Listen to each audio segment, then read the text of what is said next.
Hello guys, আজকে ভিডিওটা আমি কম আমার মেয়ে বেশি বলবে। কেননা ও আমার সানগ্লাস একসাথে যেয়ে কিনে নিয়ে এসেছি। ওর খুব পছন্দের, নিজেরটা পছন্দ করেছে, আমারটাও পছন্দ করেছে। তারপর এটা এসেছে আমি অনলাইনে কুর্তিটা অর্ডার করেছিলাম, সেটাকেও নাকি মহারানী উনিই দেখাবেন। তো চলো দেখাও তুমি এবারে।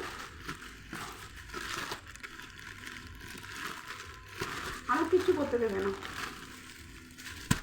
দাঁড়াও,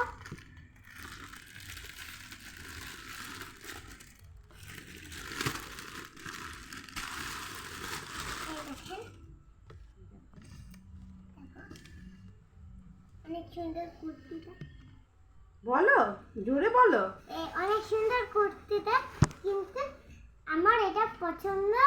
আমি মামুনির জন্য কিনেছি, কিন্তু আমি দেব, কিন্তু আমি মামুনির জন্য সানগ্লাস করেছি। বাই বন্ধুরা। আচ্ছা, এবার আমি বলি। চলো, এই কুর্তিটা আমি অর্ডার দিয়েছিলাম, খুব ভালো লেগেছিল বলে। তো তারপর ওনার পছন্দ যে মামুনি আমি বলবো সব কিছু। এবার আপনারা দেখুন কুর্তিটা, বুকেও সুন্দর একটা কাজ আছে, হাতেও একটা সুন্দর কাজ আছে। কেমন হয়েছে জানাতে কিন্তু ভুলো না। Thank you.